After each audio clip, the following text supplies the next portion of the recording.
una noticia que te va a poner muy contento. ¿En serio? ¿Qué Sí, pasó? te va a encantar lo que A te ver, estoy por contar. contame. Siempre está. contame. Sí, yo contanos. traigo la agenda de la felicidad. A ver. Taylor Swift anunció un nuevo disco para vos que está faltando nueva música.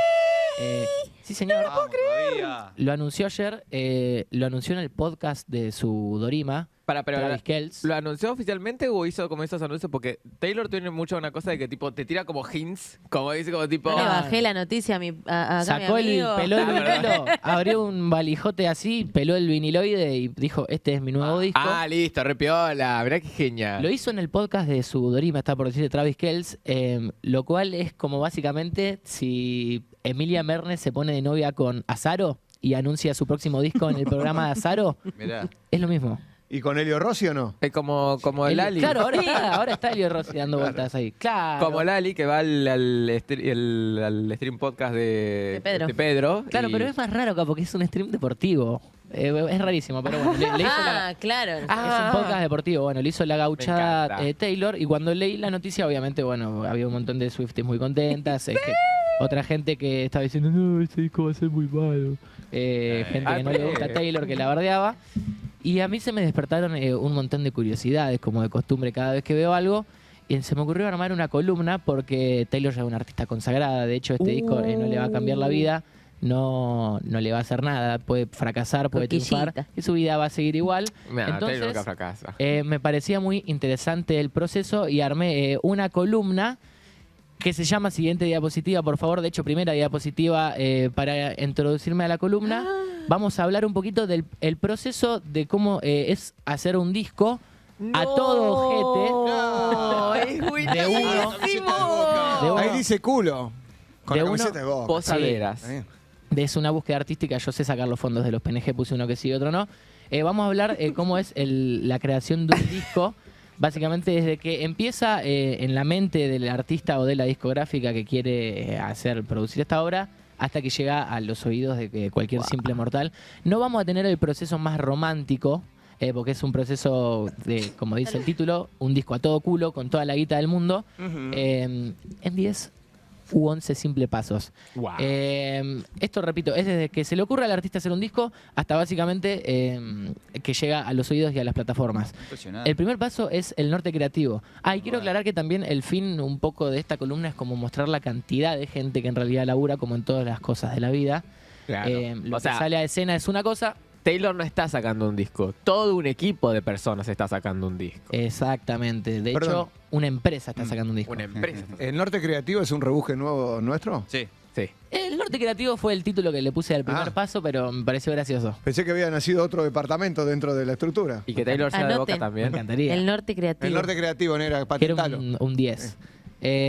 Bueno, el norte creativo, acá básicamente ya entran bastantes actores, repito, vamos a darle mucha entidad a todas las personas que laburan detrás del disco. Acá básicamente es donde surge la idea. Surge una figura muy interesante que es la de AIR, que es Art and Repertoire, que va a ser como un gran director que trabaja en la discográfica. No vamos a centrarnos en el caso de Taylor, sino en cómo se hace un disco a todo GT, siendo cualquier artista. Ok. Taylor es un ejemplo. Claro, por Más ejemplo, genérico. cuando una discográfica quiere potenciar a un artista, utiliza todas estas armas igual, por más que sea desconocido. Y cuando un consagrado quiere sacar un disco, también utiliza todas estas armas. Acá básicamente se elige todo lo que va a ser la estética del disco. Referencias, se hace una paleta de sonidos, así como se hacen paletas de colores para crear proyectos, se hace paleta de sonidos tipo de texturas, qué cosas se van a usar, instrumentos. El mood board se le Eso llama, que es te iba a todas las emociones por las que camina la obra. Y acá entran obviamente el artista, que puede tener o no canciones. Entra el A&R del sello, que es como el gran director musical. En realidad es como un cazatalentos que tienen las discografías, que se encarga de muchas cosas al mismo tiempo. El product manager, que es obviamente la persona que coordina absolutamente todo. Y el analista de datos, que no está acá porque no me parece tan importante, pero ya empiezan a analizar datos y tendencias. Por ejemplo, si hay temas que garpan más, valga la redundancia, tocarlos en ciertos temas, o sea, de temáticas, sea amor, desamor, Hubo etcétera. un momento donde estaba muy en auge el sonido latino, entonces todos empezaban a poner el sonido latino, tipo medio cumbia, reggaetón. Entonces supongo que vamos por ahí, ¿no? Claro. En un momento se puso medio de moda la bachata y todos hacían bachata. Sí. Y me quiero concentrar también en detalles que me causaron gracia durante que hice la investigación. Por ejemplo, que acá se fijan reglas boludas, pero que después se cumplen durante todo el proceso. Por ejemplo, el tono máximo para que la voz llegue en vivo. O sea, acá ya se empiezan a limitar cuestiones artísticas. Vos tenés un tono máximo, un tempo mínimo para todas las canciones. Claro, no un hacer tempo, una locura que después en vivo no puedas claro, hacerla. un tempo es la velocidad a la que va una canción, básicamente. Acá se definen los mínimos y los máximos. Bueno, la paleta de sonidos, que es qué usar o qué no usar.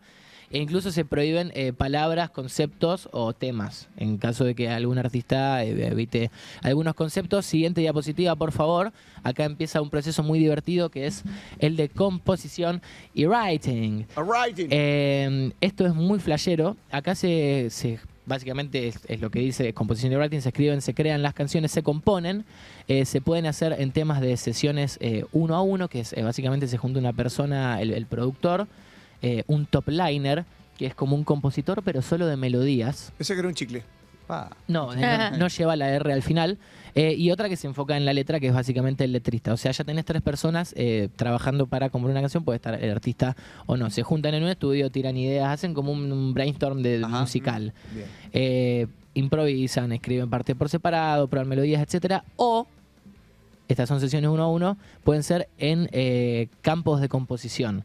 Los campos de composición son literalmente campamentos creativos que garpan los artistas y los estudios en mansiones, en campos, ¿Eso learners. para qué lo hacen? Porque son lugares apropiados para dejar volar la imaginación. Calculo que sí, también hay cierto romanticismo en irte de 2 semanas al campo, al medio de la nada, solo con instrumentos y componer. ¿Y por qué no Pero le con garpan Wi-Fi. una relación fallida así? En eso cuando se te rompe el corazón es cuando tenés las mejores letras.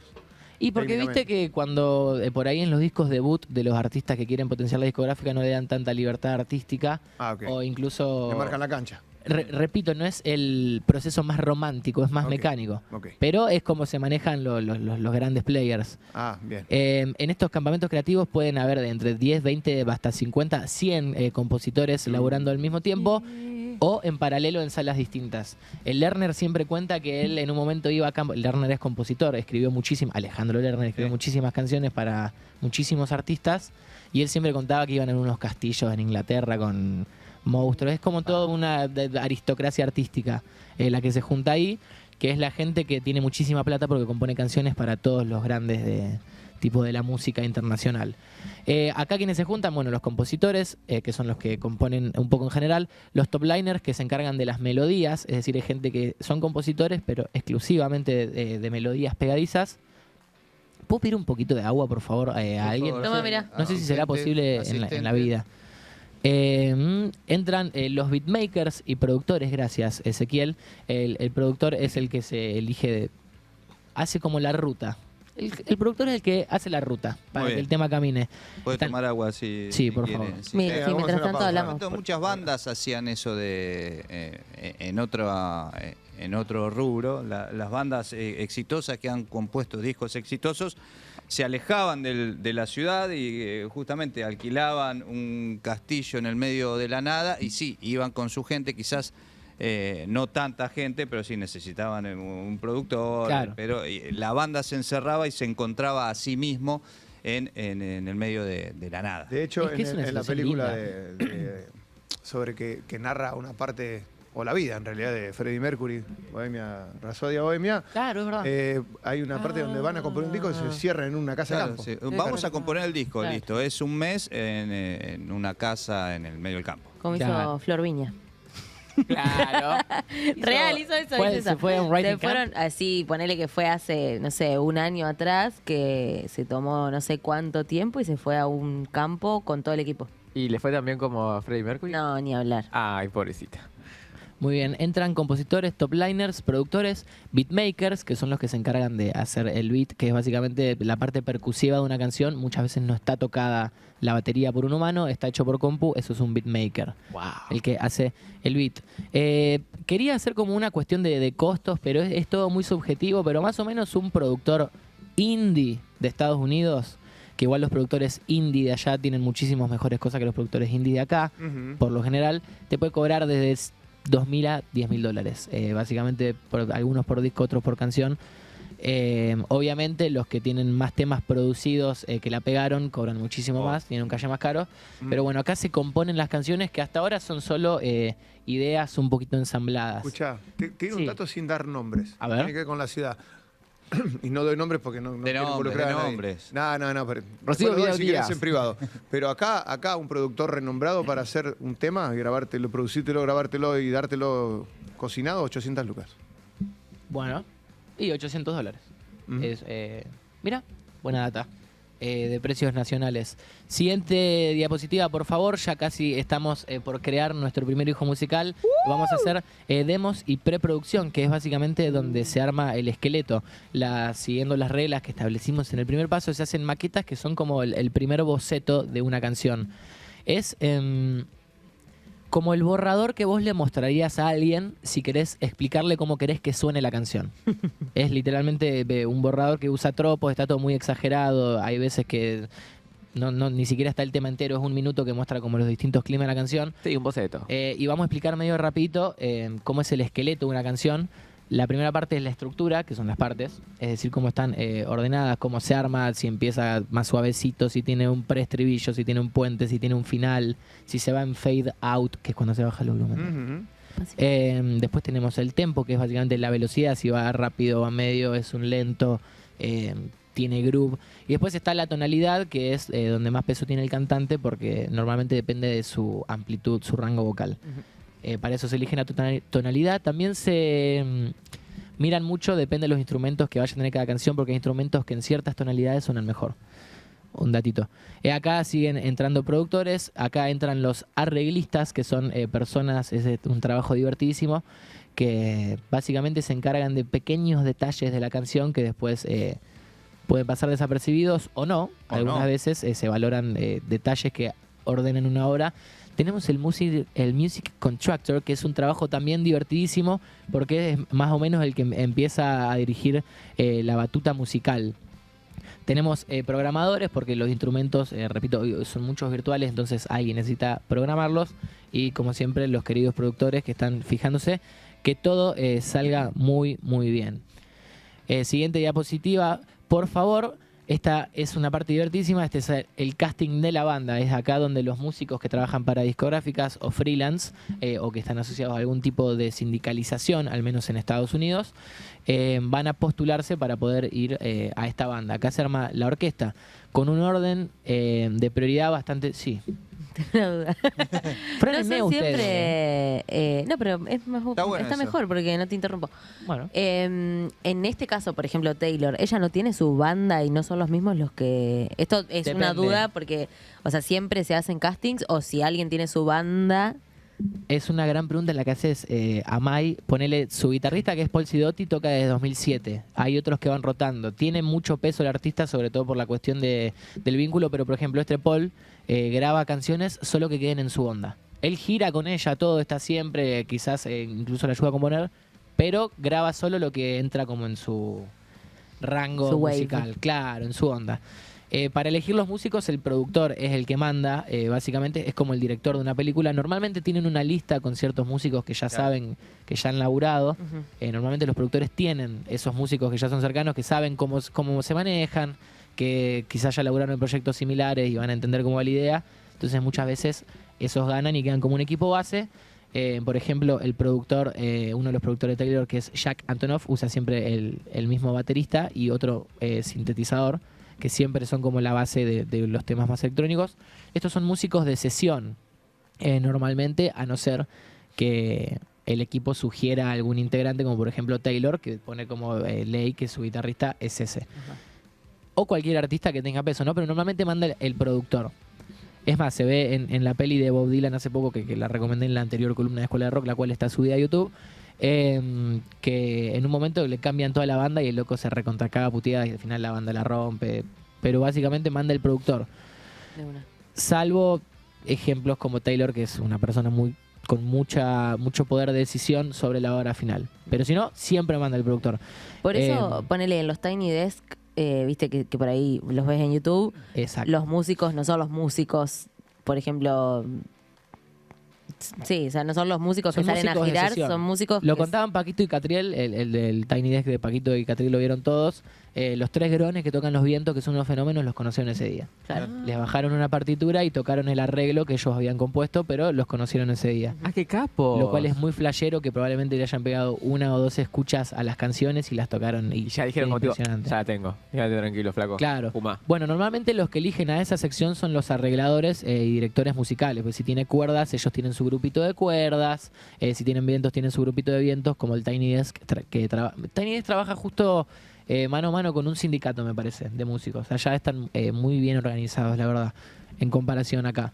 O trabajan con los music contractors que nombramos antes, que son personas que vos contratás para que te armen la banda. Yo contrato a Yamil porque Yamil sabe mucho de música, tiene buen gusto, entonces Yamil me va a armar mi banda. Te vamos a poner Eh, un coreanito ahí bailando. Sí. Claro. Tiene que haber un Tiene que coreano. haber un coreanito bailando con pelos de colores. Por ejemplo, Isobel Griffiths, que es una music contractor, armó el ensamble de todos los músicos de La La Land, trabajó con Adele, trabajó con Coldplay. Es muy buena armando ensambles y tiene obviamente los suyos. Un music contractor, tengo una datita, cobra $1.500 cada 3 horas. Ah, la mierda. ¡Ah, tremendo! ¿Cuánto? 1.500. Nuevo. $1.500 cada 3 horas. Obviamente supervisa permanentemente que todo salga bien. Pero bueno, acá básicamente entran los directores musicales, que son los que ven haciendo así, que dirigen toda la batuta. Entran obviamente los músicos de sesión o los que están predestinados. Pero ese no era Contract Music, ¿Qué? que dijiste que dirigía... Music Contractor. Sí, Es al revés, pero al revés. justamente el music contractor va a contratar al director musical. Ah, ok. Va a contratar al director que le guste y después ellos ¿Cuánta gente? laburan mano a mano. Qué quilombo. Y está el copist, que es la persona que se encarga, así como recién contaba, que los que tocan los vientos en el Tiny Desk de Paco y Catriel leyeron la partitura ahí. Está el copist, que es el que se encarga de hacer todos los arreglos para todos los instrumentos manualmente en partitura y dejarla en su respectivo lugar. Merecen muchísimo reconocimiento. Vamos al siguiente paso, por favor, Escuchá. para llegar a la mitad. Sí, Se mueve mucha gente y mucho dinero. Claro. Y se recauda mucho dinero. se mueve mucha más gente y mucho más de dinero de lo que yo voy a nombrar, incluso. Claro, pues se 1.500 fueron un dólares montón por de 3 puestos. horas, yo firmo, ¿no, Guiso? ¿Mm? Es todo... Son se- gente muy, muchísima guita. muy genia en lo suyo. Esta diapositiva está más chota porque me la olvidé de hacer ayer a la noche y la hice hoy a la mañana apenas me levanté. ¿Ok? Pero bueno, esta es la parte del estudio, que es básicamente... ¿Qué pasa donde- del 4 al 6? Sí, Bueno, puede pasar. no me di cuenta. Léxico de mierda. Ah, no. Estaba medio tarde cuando hice. Es básicamente el tracking de estudio, donde entra también un montón de gente. Esta es la parte divertida, es básicamente donde se graba todo, se graban las baterías, bajos, pianos, cuerdas, en estudios que de cualquier tipo, por ejemplo, en tu casa, hoy está muy democratizado, mucha gente tiene home studio, es probablemente el home studio de Taylor Swift esté a la altura de un tremendo estudión. Es básicamente un estudio. Sí, es Tipo, literalmente un estudio, solo que está en su home. O podés ir a estudios legendarios como por ejemplo Abbey Road en Inglaterra, donde grabaron discos desde los Beatles hasta un montón de bandas. Acá entra el ingeniero de grabación, acá entra es muchísima gente, siguen estando los músicos, obviamente están los asistentes que son muy importantes. Recordemos que hay muchísimos aparatos electrónicos en los estudios y todo lo electrónico anda mal, sobre todo lo que no está cableado. Hoy hay muchos sistemas que no son cableados, por eso son muy importantes los asistentes que se encargan de que todo suene bien. En todo momento siguen teniendo muchísimo trabajo los productores y bueno, básicamente se graba. ¿Cuánto manoseo, amigo? Claro, esa también es una de las preguntas que me hacía mientras la armaba. Porque, tipo, ¿Qué? yo, imagínate que soy un artista, creo canciones, armo el álbum, pero hasta que lleguen, tipo, yo armé una cosa, pero lo que va a salir va a ser Claro. otra completamente distinta porque va a estar manoseado por 80 personas más. Claro, yo pensaba al final de quién es, ¿no? Sí, o de sea, quién es la canción. ¿qué es? ¿A quién le pertenece? ¿A quién le están robando? ¿Qué tanto tiene que ver al final el artista con el resultado? No, literalmente es el orden moral que vos quieras establecer, porque por ejemplo para mí tiene mucha más valía el guitarrista que compuso la guitarra del estribillo que si el cantante lead no compuso nada, ¿me entendés? Sí. Pero bueno, es el orden. Finalmente igual siempre las canciones son, ponele, los músicos de sesión nunca se van a llevar un porcentaje. Ellos cobran por sus horas trabajadas. Sí, sí, Ah, ya está está muy bien. establecido. Claro. Laburan Co- así. Exactamente, cobran por las horas que están en el estudio. Le puede salir Después, si bien se o le puede salir escucha- mal. Claro, después si el tema termina siendo top 1, Bueno, Cagaste. Billboard, no pasa nada. O sea, no ya está, ganan vos ya guita de cobraste. eso. Sí le sirve mucho porque sí aparecen en los créditos de interpretación, entonces le sirve como, hey, yo grabé la guitarra de este tema, tiene 1.000 millones, llámenme. Yo soy la guitarra de Lore. Pero no le sirve tan económicamente. Igual los músicos de sesión sindicalizados allá cobran bastante guita. Sirve para el currículum. Exactamente. Sí. Siguiente diapositiva, por favor. Acá ya entramos, casi nace nuestro bebé, que nuestro bebé va a ser el máster. Estamos en la premezcla y mezcla, que acá es donde se hacen un montón de cosas. Acá se arma como un Frankenstein musical. Lo primero que se hace, Claro, si ya sobre estaba todo... manoseado, acá ya está Hasta un diseccionado. detective hay. Sí, esto es increíble. Lo puse porque es increíble. Es una Eh, autopsia esto. Acá básicamente se arma primero en los temas de pop, normalmente los temas populares de ahora, lo primero que se hace es acomodar la voz, la producción vocal. Acá se compea, compear del verbo comping, es básicamente elegir de todas las tomas de voz que vos grabaste las mejores partes. Ajá. Pero las mejores partes a un punto psicótico. Es decir, palabras, respiraciones, silencios. O sea, ¿te gusta más la respiración de una toma, pero una palabra de otra? Se junta esa respiración con esa palabra. ¿Te gusta más un silencio que es silencio, no te Sí. puede gustar más? ¿O el tiempo que dejaste entre cosa y cosa se recorta y se pone? Es literalmente un Frankenstein vocal. Me da curiosidad, ¿cuántas tomas harán? Miles. No sé, tenés gente... No, los no, pro, seguramente no lo sabes porque no lo sabe nadie, porque no No, hay trasciende. gente que Eso, hace che, de esta más canción de- hicimos 4.500 tomas. Y poner los Beatles, cuenta la leyenda que uno de los temas que se separaron fue por Max Silverhammer, que es un tema que produce Paul McCartney, que hicieron 70 tomas. Lo tocaron 70 tomas. Está de hecho, hay varias tomas, viste que vienen los discos Legacy, Ujú, que ujú. incluyen los extras. Bueno, hay varias tomas ahí. Dicen que por esa obsesión que tenía se terminan separando. Esas son las cintas que agarra algún que otro caído del catre y las edita como un disco Claro. aparte y se hace unos mangos. ¿O no? Exactamente. Bueno, se eligen las mejores partes de cada toma, se hacen pequeñas correcciones de afinación, se usa autotune, me lo da en un montón de softwares, se eligen las armonías que van a ser las voces, que vieron cuando hay varias voces cantando y se arma como un acorde. Eso es una armonía, lo que siempre intentamos y Ay, me nunca nos encanta salió ver hasta ahora. videos de TikTok donde una persona graba las distintas líneas. Está buenísimo. Y hay una persona que canta Hace un autocoro. Claro, Él bueno, mismo la cantando, intro de no. Bohemian Rhapsody, por ejemplo, Is it the real life? Eso Tiene un se hizo montón así. de, claro, tiene un Hizo montón de voces que están formando una armonía. Eso es la armonía vocal. Se deciden los ad-libs, que son... ¿Vieron en los temas de trap? Que es como que el chabón está hablando y se responde. Como que Sí. dice... Tengo los autos y maquinaria. Autos. Responde otro. Bueno, ese autos es un ad-lib. Ok. Bueno, se decide toda la parte vocal. Acá entran los vocal producers, que esto es algo que me sorprendió bastante, no está nadie igual, pero bueno, me chupa un huevo. Son como productores vocales que tienen todos los grosos. También entran los coach. Ellos le van bajando al artista, por más que el artista sea súper talentoso, siempre los contrata porque son como buenos lectores de emoción e interpretación. Entonces le dicen, no, a esta parte ponele más respiración, a esta parte ponele más pasión, esto canta lo más triste. Vieron que Taylor tiene mucho de... ese canto como respirado y bien repetidito. Bueno, eso es obra de un productor vocal recontra grosso. Es como un Eh, tenista, tienen el equipo ahí atrás de Claro. fisioterapia, todo que le van diciendo, Totalmente. "Jugala allá, jugala allá". Todos Vos podés, vos podés. los cantantes tienen coach vocal, entran editores, ingenieros, entran afinadores que se encargan de afinar cosas humanas y también cosas digitales, porque muchas cosas digitales están ligeramente desafinadas. Esta suele ser ¿Eso gente también se afina? sí, suele ser gente con oído absoluto. Se suele afinar igual, viste, cuando querés subirlo, bajarlo, cuando querés entrar a tunearlo. Mm. Normalmente bien afinado, igual siempre se le pega una chiquita. El maldito Beat Detective. ¿Qué hace ese? Es Ese botón. literalmente como lo imaginan, es un detective del beat. Como expliqué antes que el beatmaker hace la parte percusiva con computadora, las computadoras no son perfectas, andan mal, de hecho suelen fallar un montón todos estos software. Entonces hay un tipo que está con un sombrero y fumando tabaco en pipa, Y un saco así. obviamente, todo, ¿vieron? sí. sobre todo, Sí. muy largo, y está así, viendo el track, que no haya ningún sonido ¿Tiene lupa? corrido. ¿Tiene Si lupa? hay algo que tiene buena visión, pero también tiene lupa y lentes. Si hay algo que está ligeramente corrido, lo acomoda. Acá ya nace si nosotros queremos creer que la canción nace desde la concepción, acá nace nuestro querido el primer mix manager, que es el que se va a encargar de representar un poco a lo primero que tenemos, nuestro feto musical, que es la primera obra que todavía no está mezclada. Después se hace como una super edición quirúrgica que se limpian todo lo que se hace en la voz, se hace en general. Se limpian ruiditos, se afinan coros, se ordenan partes. Acá entran los editores, los beat detectives también. Y esto importa porque en el siguiente paso normalmente es donde te rompen el orto. Oh. Entonces, cuanto mejor hagas esto, más barato te va a salir lo próximo, que es la mezcla. Que es básicamente hacer que todo conviva. El Mix Engineer, que es el ingeniero de mezcla, convierte por ahí lo que tu pregunta, Chippy, entre 100 y 200 pistas de una canción.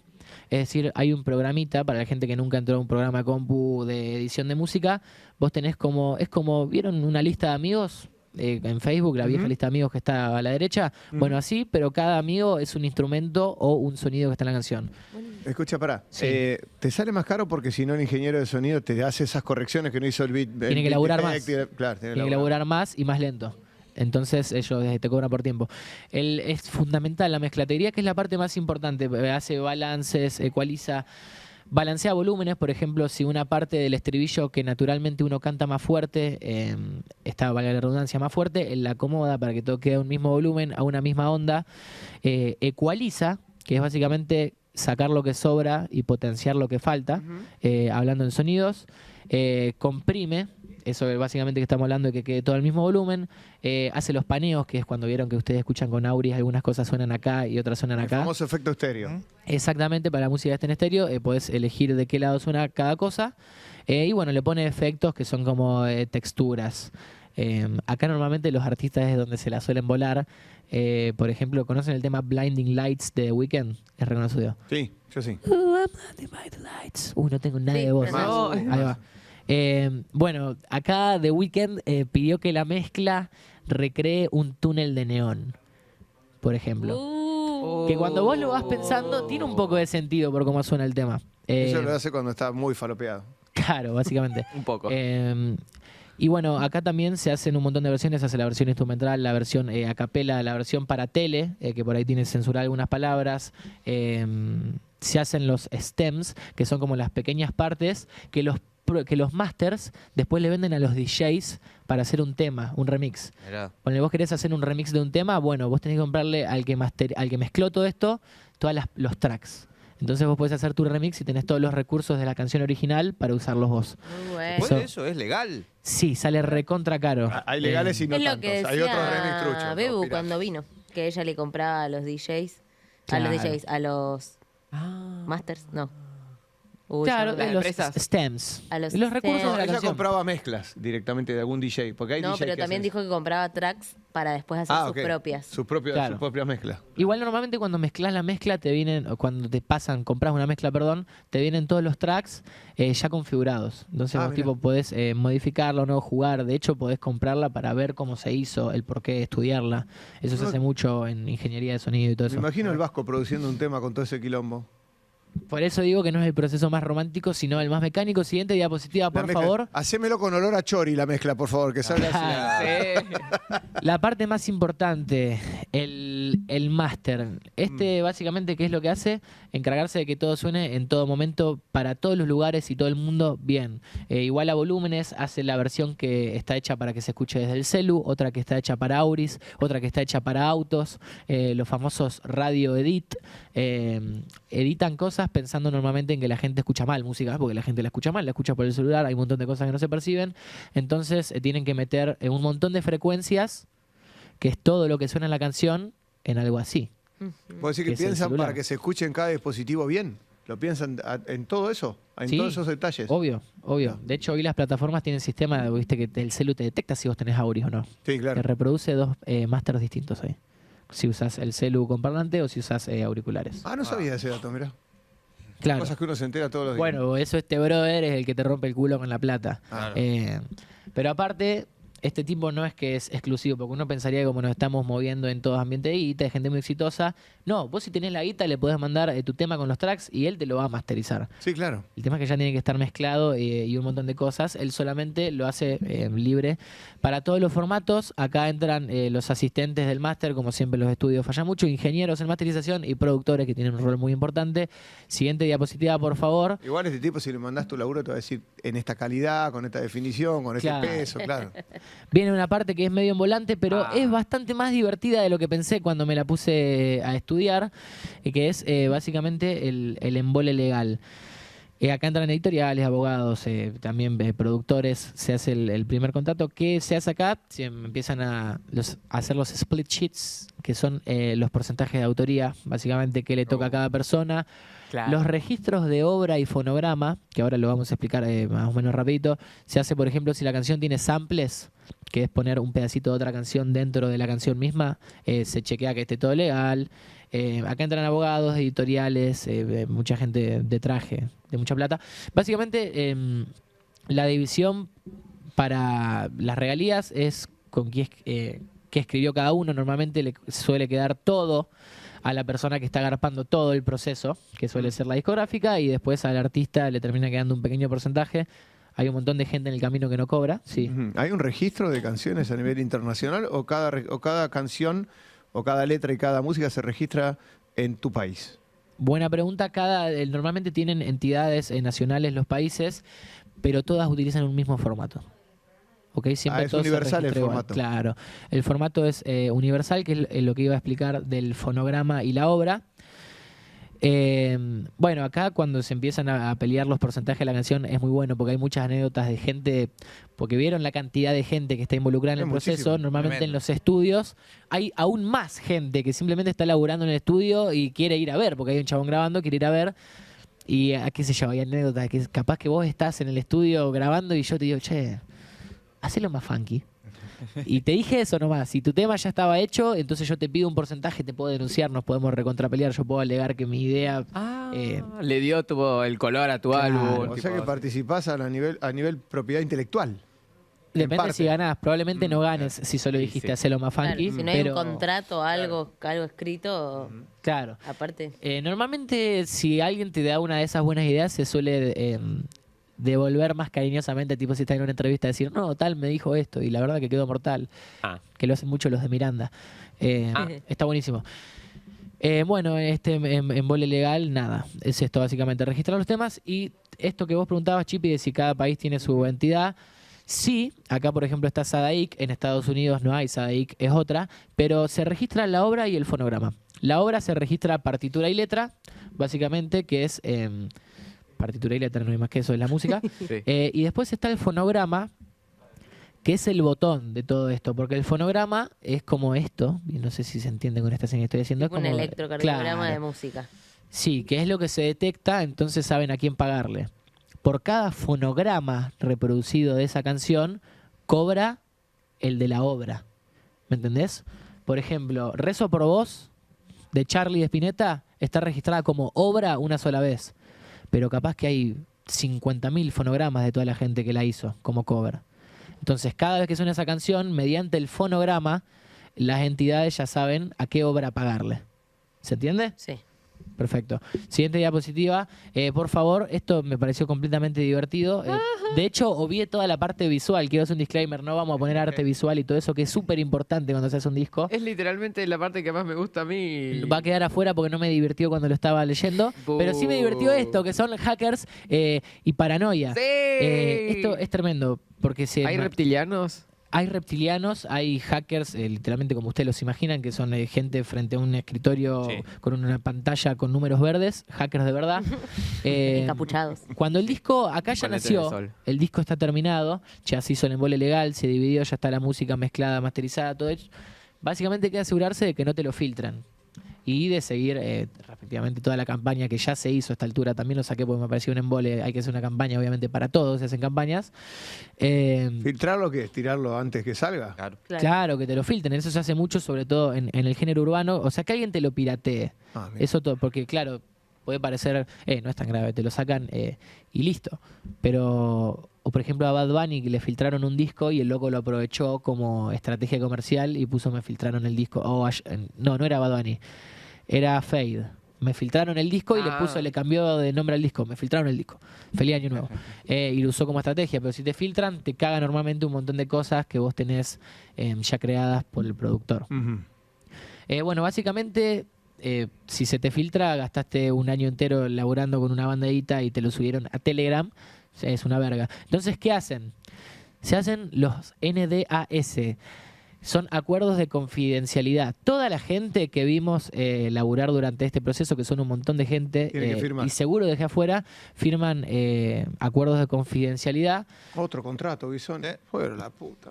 Pero con multas que te ponen un número que vos decís, esto no lo puedes pagar nunca Que en no tu te puta dan vida. ganas de Así filtrar que nada. más vale que no hables. Se limita obviamente el acceso para que cualquier persona que escuche el disco tiene completamente y terminantemente prohibido hablar sobre eso. Y bueno, básicamente te hacen firmar un montón de cosas. Y viene algo muy interesante que es que cuando el disco todavía no salió y se mandan copias, porque obviamente se mandan a empresas, vos haces un disco, lo tenés terminado, lo mandás a Spotify, Apple, lo mandás a discográficas, para ver qué onda, che, tengo esto. Se mandan como con unas marcas de agua imperceptibles al oído. Entonces, cada vez que eso se reproduce, te dice exactamente en qué lugar se reprodujo, a qué hora, y normalmente esto se autodestruye después de un par de reproducciones, pero la búsqueda de esto es básicamente poder rastrearlo. Si vos lo mandás a Spotify, sabés que donde lo van a escuchar, la oficina donde se encargan de escuchar las cosas que le mandan, está en tal lugar. Si se abre una o tres veces está todo tranqui, si se abre en otro lugar se autodestruye y aparte está rastreado desde donde se abrió. Es básicamente para rastrear la filtración, pero es como la luz ultravioleta, pero auditiva, básicamente. Bueno, se mandan accesos con vencimiento, esto se hace mucho a los periodistas, son como el por uno de WhatsApp, pero creado por un hacker, básicamente, que es un por uno que se autodestruye y si intentas grabarlo o algo, no sé, muere toda tu familia, Sí. te pasan cosas re graves. Son links tipo súper especiales con plataformas que algunas veces programan mismo ellos para tener todo el control del sistema, y lo puedes escuchar una sola vez. Y hacen esta bidoneada que me parece muy graciosa, que es que suben archivos falsos a los servidores para despistar. Porque siempre vieron que cada tanto se filtra algún iCloud de algún famoso o alguna boluda así. Bueno, normalmente las canciones suelen estar ahí porque se pasa mucho de celu en celu. Suben archivos falsos o canciones incompletas o canciones falsas para despistar a los hackers que estén buscando. Por eso se llama Hackers y Paranoia. Y todo esto es básicamente para que el disco no se filtre antes de salir. Siguiente diapositiva, por favor. Y ya casi que estamos. Distribución y publicación del primer single. Acá ya estamos obviando que hay una estrategia, todo se eligió a la fecha, está todo estudiado, está todo ya perfectito. Esto normalmente es un paso a saltear, pero lo puse porque hoy está casi en todos los contratos que hay que largar un par de singles, que no podés largar el disco primero. Así que esto es solo burocrático. Siguiente diapositiva, por favor. Ya tenés tu discardo, papá. Al fin, mi bebé. Con un gasto aprox de hasta ahora, con todo esto a todo culo y haciéndolo a todo culo, pero sin querer gastar tanto tampoco, $80 millones. Tranqui, Mierda. una ganga. Escuchame, ¿no tenés algo más barato? Un descuentito. No, creo que no llego. Pero pará, ¿Podemos obviar alguna de las placas? quiero hacer la conclusión para cerrar mi columna y darle un cierre, A ver. porque es importante cerrar las cosas. E incluso voy a invalidar mi propia columna. Oh, Todo esto no sirve de absolutamente nada. la Tadeo, sí. Todo esto que acaban de aprender no Esa sirve de pega. nada, porque lo único que importa es la canción. Por eso reiteré varias veces durante la columna que no es el proceso romántico, es el mecánico. Lo único que importa es la canción. Hay discos que se escuchan para el orto y tienen un montón de reproducciones. Vos apretás en Spotify el Sensei y se escucha mal. Igual es un temaco y te lo escucha un montón de gente. Pero así se manejan las grandes industrias. Y este es todo el Tremendo. proceso que tiene que atravesar un artista que quizás empezó con el proceso romántico, triunfó y ahora está metida en esta pileta de burocracia para poder sacar finalmente su obra, que moralmente ni siquiera es tanto de ella. Uno de este lado, aplauso para Tadeo. Uno de este lado no imagina, pero ni